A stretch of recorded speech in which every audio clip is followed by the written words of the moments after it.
ওখানে চেষ্টা থাকবে যাতে একটা পজিটিভ নোট আমরা রেখে আসতে পারি, যে না আমরাও যে কোনো কন্ডিশনে গিয়ে ভালো করতে পারি। ওই দূরের স্বপ্নকেও হাতের মুঠোয় নেয়ার সামর্থ্য আছে যার, সে তো সাহস দেখাতেই পারে আরও একবার। আকবর আলী চ্যাম্পিয়ন ক্যাপ্টেন, বাংলাদেশের ক্রিকেট ইতিহাসের সবচেয়ে বড় অর্জনটা আসে তার নেতৃত্বেই। এবার অস্ট্রেলিয়ার মাটিতে আরও একবার দুর্দান্ত ছকে প্রতিপক্ষকে চমকে দেওয়ার পালা। শুক্রবার ডারউইনে শুরু হয়ে গেছে 9 দলের টি-20 খেলা।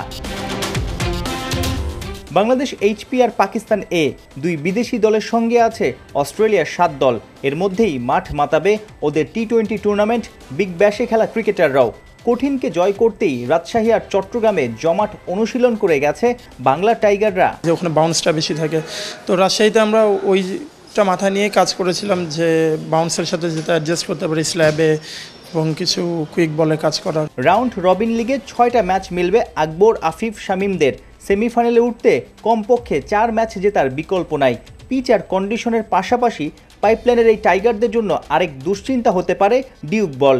লাল রঙের ডিউক দিয়ে প্রথম শ্রেণীর ক্রিকেট খেলার অভিজ্ঞতা আছে, তবে আফিফদের কাছে বড্ড অচেনা হোয়াইট ডিউক।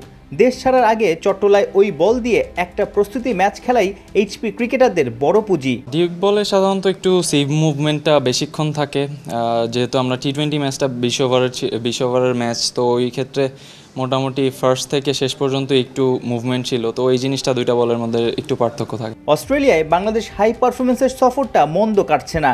4 দিনের ম্যাচের সিরিজে একটা করে জয় আর হার, একই রকম ফল এসেছে 2 ম্যাচের ওয়ানডে সিরিজেও। রবিবার শুরু আকবরদের টি-20 অ্যাসাইনমেন্ট, প্রথম প্রতিপক্ষ মেলবোর্ন রেনিগেডস।